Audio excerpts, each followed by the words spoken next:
तो रिमाइंडर वाला टॉपिक हमारा ख़त्म हो गया है। यहाँ पे कुछ क्वेश्चन मैं करा देता हूँ, उसको कर लेना, अच्छे क्वेश्चंस हैं। जैसे एक क्वेश्चन लिखो कि फाइंड रिमाइंडर व्हेन 1 पे पावर 2013 प्लस 2 पे पावर 2013 प्लस 3 पे पावर 2013 प्लस ऐसे चलते चलते चलते चलते 2012 पे power 2013 is divided by 2013। Question ये है कि अगर ये पूरी वैल्यू को 2013 से डिवाइड करें तो रिमाइंडर क्या आएगा।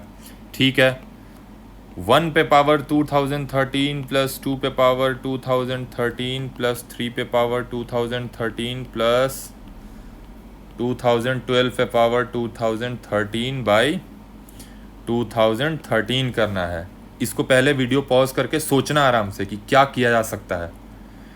ठीक है, अब देखते हैं। इसमें मैंने एक प्रॉपर्टी बताई थी कि a पे पावर n, याद होगा लास्ट लेक्चर में, तो a पे पावर n प्लस b पे power n is divisible by a plus b। ये लिखवाया था ना यहाँ पे, देखो एक प्रॉपर्टी यहाँ लिखवाया था कि a पे पावर n प्लस b पे power n is divisible by a plus b if n is odd.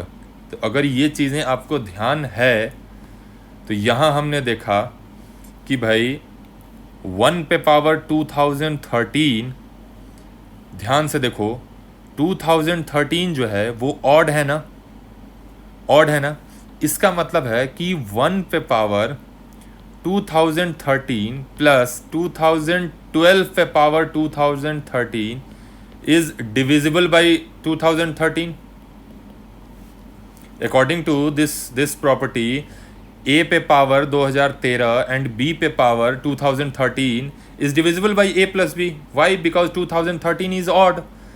तो अब इस क्वेश्चन में देखो कि ये और ये मिलकर रिमाइंडर कितना दे देंगे, 0। उसी तरीके से ये 2 पे पावर 2013 और इसके पहले जो यहाँ पे 2011 पे पावर 2013 रहा होगा, ये भी बन जाएंगे 0। देखो ध्यान से, 1 पे पावर 2013 प्लस 2012 पे पावर 2013 को जब 2013 से डिवाइड करेंगे तो रिमाइंडर कितना आएगा, 0, क्योंकि डिविजिबल होगा। उसी तरीके से 2 पे पावर 2013 प्लस 2011 पे पावर 2013 ये भी 2 प्लस 2011 से डिविजिबल होगा, यानी 2013 से ये भी जब डिवाइड होगा तो रिमाइंडर आएगा 0।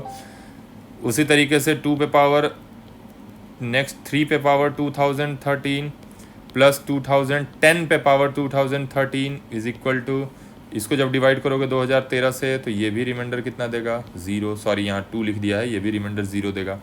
तो इस तरीके से ये जब सब इधर का और इधर का रिमाइंडर 0, दिस और इधर का 0, दिस प्लस इधर का 0, इसी तरीके से सारे 2-2 के पेयर बनते चले जाएंगे और दिस पूरा नंबर इज डिविजिबल बाई 2013। तो ओवरऑल हमारा रिमाइंडर कितना आ जाएगा, ओवरऑल रिमाइंडर इज 0। तो फर्स्ट क्वेश्चन का आंसर कितना हो गया, इस क्वेश्चन का आंसर हो गया 0। ठीक है, नेक्स्ट क्वेश्चन लिखो। Next question, find remainder when 12 पे पावर 13 प्लस 23 पे पावर 13 इज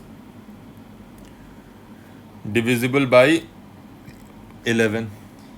ये तो बहुत ही लेम क्वेश्चन है, बहुत आसान है।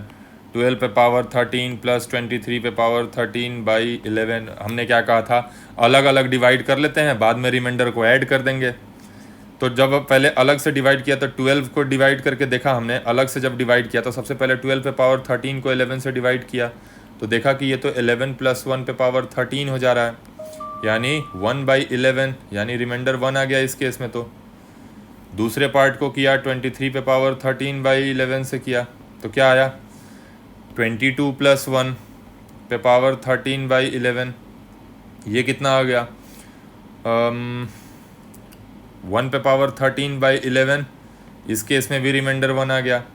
तो जब दोनों को ऐड करेंगे तो इसका रिमाइंडर प्लस इसका रिमाइंडर हो जाएगा ना, यानी 1 + 1/11 करेंगे तो कितना हो जाएगा 2/11 आ जाएगा, यानी ओवरऑल जो रिमाइंडर आया वो 2 आ जाएगा। ठीक है, क्यों 2 आया ओवरऑल रिमाइंडर? क्योंकि अलग अलग इसको रिमाइंडर निकाला 1 आ गया, इसका रिमाइंडर निकाला 1 आ गया, दोनों को ऐड कर दिया। एक और क्वेश्चन देखो, if n is greater than 2 then prove that n पे power 5 minus 5n³ plus 4n is divisible by 120। चलो भिड़ गए इसमें सॉल्व करने में। गिवन क्या है, n पे power 5 minus 5n³ plus 4n। सबसे पहले तो सब में n कॉमन ले लिया, क्योंकि सब में n है, तो n पे पावर 4 minus 5n² plus 4 बच गया। अब अगर लेट n² को कुछ p मान लूँ, n² को p मान लूँ, तो ये जो क्वाड्रेटिक बन जाएगा कि नहीं अंदर वाला, देखो तो ये p² minus 5p plus 4 बन जाएगा।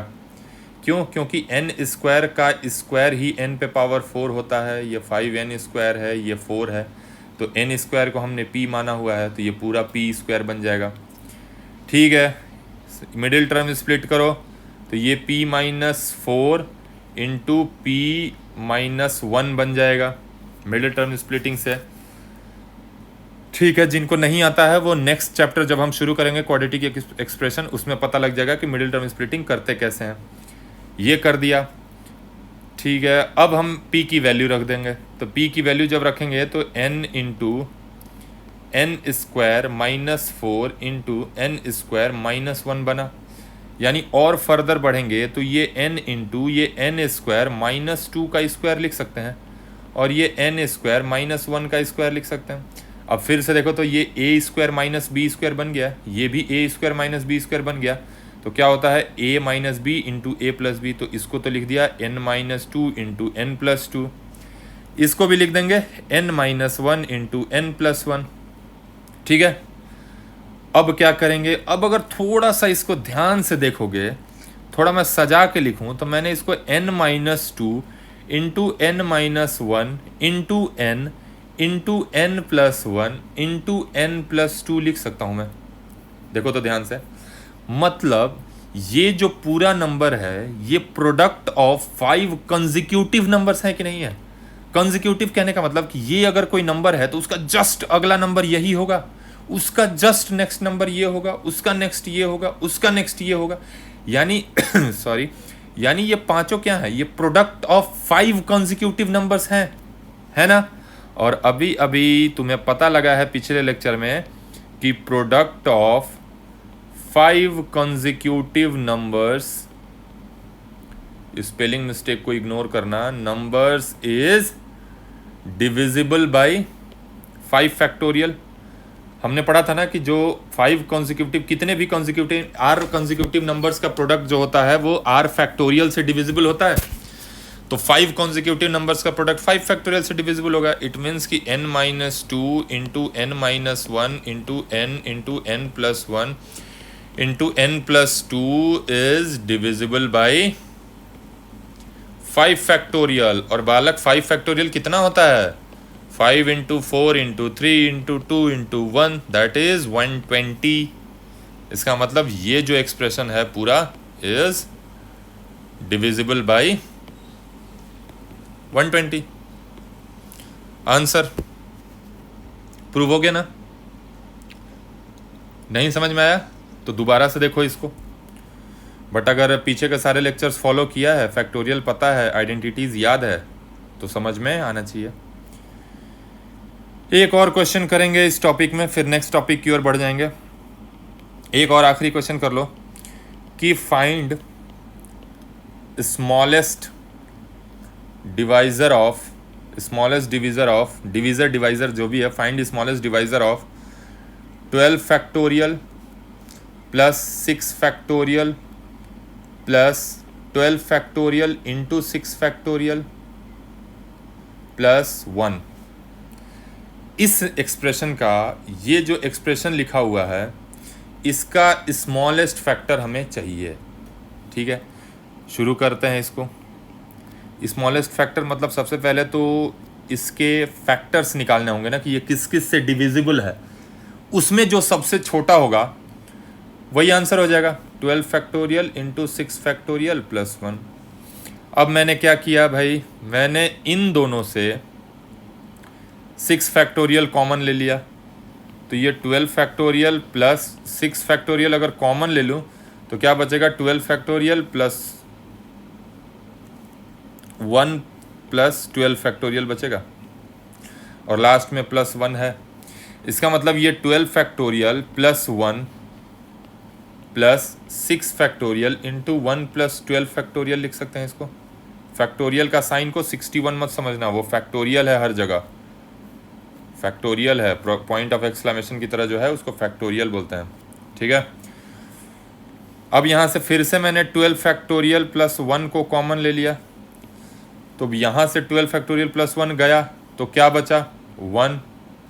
यहाँ से 12 फैक्टोरियल प्लस 1 गया तो क्या बचा, 6 फैक्टोरियल। और अभी अभी हमने पढ़ा था विल्सन थ्योरम में कि ये जो पार्ट होगा वो 13 से डिविजिबल होगा, क्योंकि 12 जो है हमारा वो p-1 फैक्टोरियल प्लस 1 के फॉर्म में है। तो ये वाली वैल्यू 13 से डिविजिबल होगी। सिमिलरली ये वाली वैल्यू 7 से डिविजिबल होगी, और 13 और 7 दोनों प्राइम है, मतलब विल्सन थ्योरम को सेटिस्फाई कर रहा है। इसका मतलब है कि there are 2 factors of 12 factorial plus 6 factorial plus 12 factorial into, मतलब हम ये कह सकते हैं कि इनके जो फैक्टर्स होंगे वो 7 एंड, उसको मिटा दिया मैंने, ऐसे समझो कि इसको 7 and 13 are factors of 12 factorial plus 1 into 1 plus 6 factorials.